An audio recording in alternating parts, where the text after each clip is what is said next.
ஓம் ஸ்ரீ குருபியோ நமக.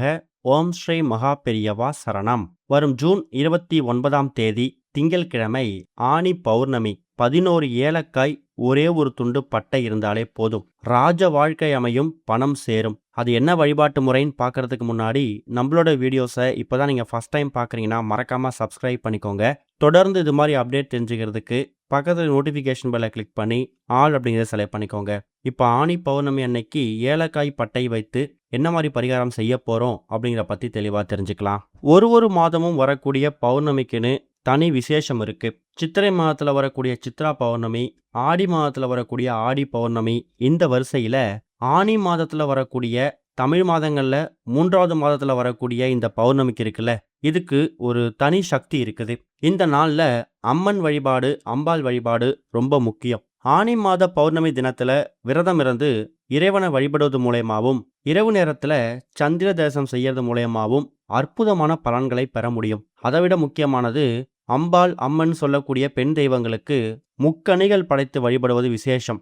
ஆனி பௌர்ணமியில விரதம் இருந்து கண்ணனை வழிபடுவது மூலயமா நல்ல கணவர் கிடைப்பார் அப்படிங்கிறதும் காலம் காலமாக இருக்கக்கூடிய ஒரு ஐதீகம். இப்படி இந்த ஒரு ஆனி பௌர்ணமிக்கு பல சிறப்புகள் இருக்குது. பௌர்ணமி தினத்துல சந்திர பகவான் தன்னோட பிரகாசமான ஒளியால பரிபூர்ணமா இந்த உலகத்துக்கு வெளிச்சம் தரது மூலயமா பௌர்ணமி விரத வழிபாடு பரிபூர்ணமான பலன்களை தருது.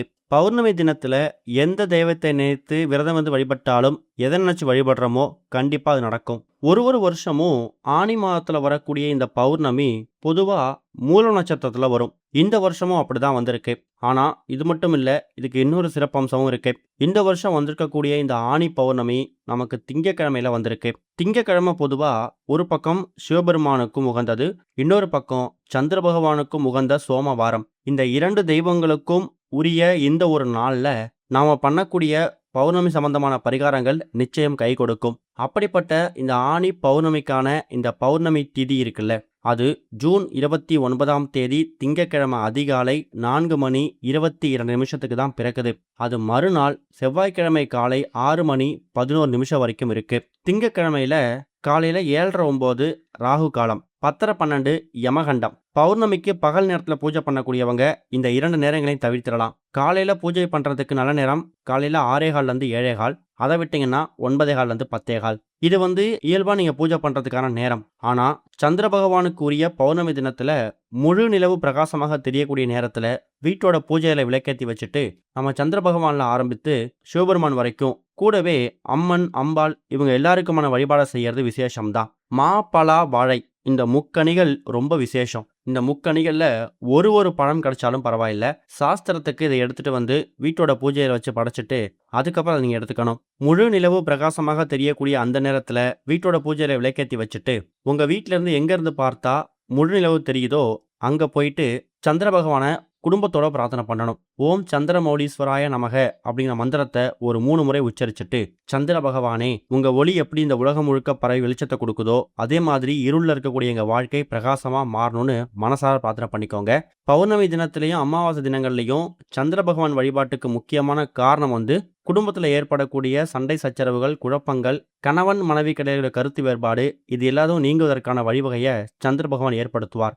ஏன்னா சந்திர பகவான் தான் மனோகாரகன். இப்படி பல மகத்துவங்கள் நிறைந்த இந்த ஒரு ஆனி பௌர்ணமி தினத்துல என்ன மாதிரி வழிபாடு செய்யணும், எந்த நேரங்களில் வழிபாடு செய்யணும், இதெல்லாம் நம்ம பார்த்துட்டோம். கூடவே இப்ப நாம சொல்லக்கூடிய ஏலக்காய் அப்புறம் பட்டை வைத்து பண்ணக்கூடிய இந்த பரிகாரம் இருக்குல்ல, இது அற்புதமான ஒரு தாந்திரிகம். பணத்தை காந்தம் போல உங்கள் பக்கம் ஈர்த்து தரக்கூடிய அற்புதமான விஷயம். முதல்ல சொல்லியிருந்தோம், இதுக்கு உங்களுக்கு தேவையான பொருட்கள் 11 எண்ணிக்கையில ஏலக்காய். அளவுல கொஞ்சம் மாற்றம் இருந்தாலும் பரவாயில்லை, ஆனா குறைஞ்சது 11 ஏலக்காய். அதிகபட்சம் நீங்க 21 51 101 வரைக்கும் கூட எடுத்துக்கலாம். குறைஞ்சது 11 ஏலக்காய் எடுத்துக்கோங்க.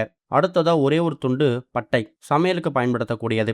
ஏலக்காய் எதுக்காக பயன்படுத்துறோம் அப்படிங்கிறது சில பேருக்கு கேள்வியா இருக்கும். ஆனா நம்மளோட பதிவுகளை தொடர்ச்சியா பார்க்குறவங்களுக்கு தெரியும், ஏலக்காய் ஒரு வசிய பொருள். பணவசியம், ஜனவசியம் இந்த 2த்துக்கும் பயன்படுத்தக்கூடிய தாந்திரிக பொருள் இந்த ஏலக்காய் தான். பணவசியம் தெரியும், பணத்தை நம்ம பக்கம் காந்தம் போல ஈர்க்கக்கூடியது, பணவரவை அதிகப்படுத்தக்கூடியது.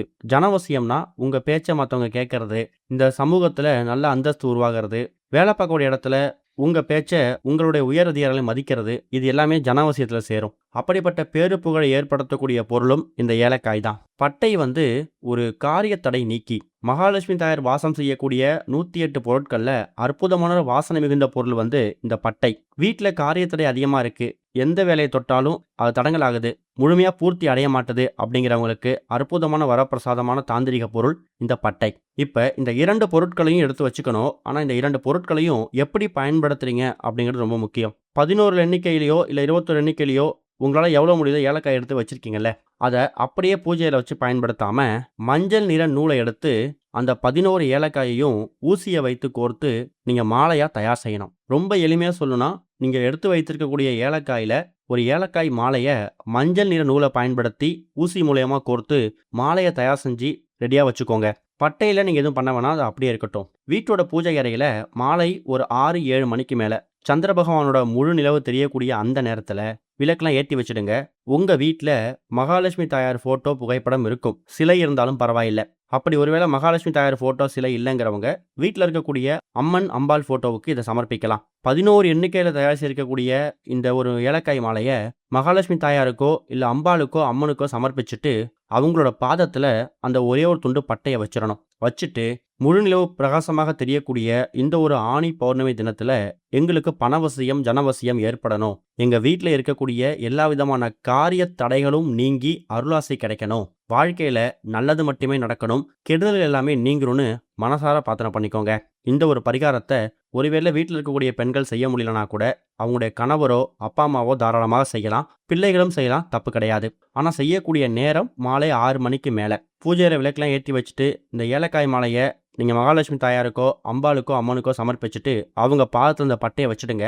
அதுக்கப்புறம் உங்கள் பிரார்த்தனையெல்லாம் நீங்கள் முழுசாக சொல்லிட்டு குறைஞ்சது அரை மணி நேரத்துலேருந்து 1 மணி நேரம் அந்த ஏலக்காய் மாலையும் பட்டையும் அது அப்படியே இருக்கட்டும். அதுக்கப்புறம் உங்களோட அன்றாட வேலை பார்க்கலாம். இரவு தூங்க போகிறதுக்கு முன்னாடி ஒரு 8லேருந்து 9 இந்த 1 மணி நேரம் இடைவெளியில் அந்த ஏலக்காய் மாலையை எடுத்து மாலையாக போட்டிங்கல்ல, அதை அப்படியே எடுத்து அந்த மாலையில் இருக்கிற ஒரு ஏலக்காயும் திரும்ப உருவிடணும். உருவிட்டு அது கூட அந்த பட்டையை வச்சிங்கல்ல, அந்த இரண்டத்தையும் ஒரு வெள்ளை நிற காகிதத்தில் பொட்டலமாக மடிக்கணும். மடித்து இதை உங்கள் வீட்டில் நீங்கள் எங்கே வைக்கணும்னு சௌரியப்படுறீங்களோ அந்த இடத்துல வச்சுக்கலாம். பூஜை அறையில் தான் வைக்கணும், பீரோவில் தான் வைக்கணுங்கிற கட்டாயம் கிடையாது. மகாலட்சுமி தாயாருக்கு மாலையாக அணிவித்திருக்கக்கூடிய அவங்களுக்கு ரொம்ப பிடிச்ச இந்த 2 பொருட்கள்லையும் மகாலட்சுமி கடாட்சம் பெருகிருக்கும். சாதாரணமாக சமையல் கட்டில் இருக்கக்கூடிய இந்த 2 பொருளும் நம்ம சமையலுக்கு மட்டும்தான் பயன்படுத்துவோம், அது தாந்திரிக பொருளாக மாறியிருக்காது. ஆனால் ஆணி பௌர்ணமி தினத்தில் இந்த பிரபஞ்சத்தோட சக்தியும் ஆற்றலும் மேலோங்கி இருக்கக்கூடிய அந்த நாளில் இந்த 2 பொருட்களுக்கான சக்தியை நீங்கள் மெருகேற்றிருக்கீங்க. இந்த 2 பொருட்களையும் பொட்டலமாக மடித்து நீங்கள் பூஜையில் பயன்படுத்துறதுக்கு பிறகு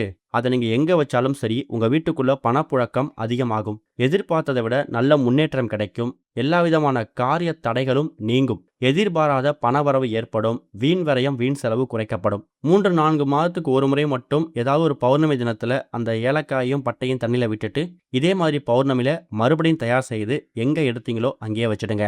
நம்பிக்கையோட பண்ணுங்க, நல்லதே நடக்கும். ஓம் ஸ்ரீ குருபியோ நமக. ஓம் ஸ்ரீ மகா பெரியவா சரணம்.